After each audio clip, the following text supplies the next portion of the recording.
Hi friends, previously I told about autotrophic nutrition, how the autotrophic nutrition that takes place in plants, how this reaction takes place, and how this process takes place. Those who have been not watched this video, please see that video, and this is a continuation how the autotrophic nutrition that takes place in the previous. Now we will see about the heterotrophic nutrition. As the autotrophic nutrition is very important, in the like that only the heterotrophic nutrition also very important.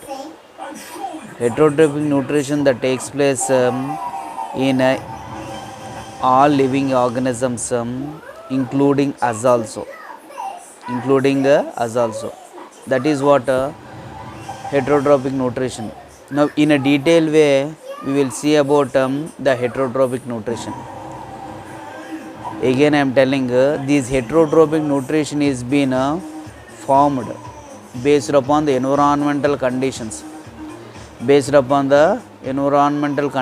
am telling. Why I am used to tell this based upon the environmental conditions.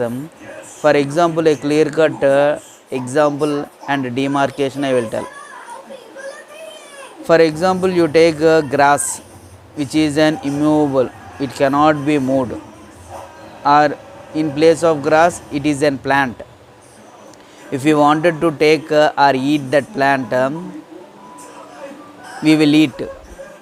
That is it cannot be moved. That is why it is one type of heterotrophic nutrition. For example, you take hen, goat, or any other organism.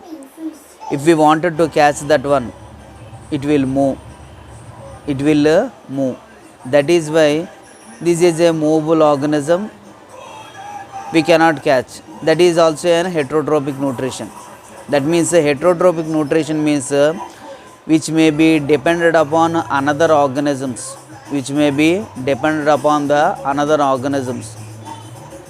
That is the difference between the autotrophic and heterotrophic. Autotrophic means the food material that can be prepared by themselves only, whereas in heterotrophic nutrition, the food that cannot be prepared by themselves, it must be prepared by autotrophs, and that should be eaten by the heterotrophs.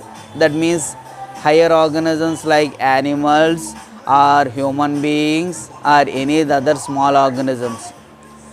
In the heterotrophic nutrition, it again divided into three types. In that one, first one which is been called as an parasitic nutrition, saprophytic nutrition, and the holozoic nutrition. The first we will see about the saprophytic nutrition. In the saprophytic nutrition, the whole food material or breaking down takes place outside and it is been absorbed inside. For example, you can take yeast, mushrooms, and bread molds. Bread molds means when you have been eating bread or it is been not used for few days, on that one bread molds are been formed. Yeast and mushrooms you are eating, these all are saprophytic nutrition. That means the whole food material process takes place outside, and from that one only, after the whole process takes place, then they will absorb their nutrition inside. And the next one is an parasitic nutrition. The parasitic nutrition is nothing but the whole process or whole nutrition it will take from another organisms, but they will not harm any organisms. This is that means they will not kill any animal or plant. For example, you take leeches, jalagalu, or tapeworms which are been presented in the animals which are being eaten. What are the animals which are being eaten? For example, you take fork అంటే పంది తినవాళ్ళు. In that one, if the fork that is been not cooked properly, in that one tapeworm is been presented. In that one tapeworm is been presented. That is why improper cooking of this fork which leads to the tapeworm, which is very dangerous. That is why cooking of the proper food is also presented. That is the one type of parasitic nutrition.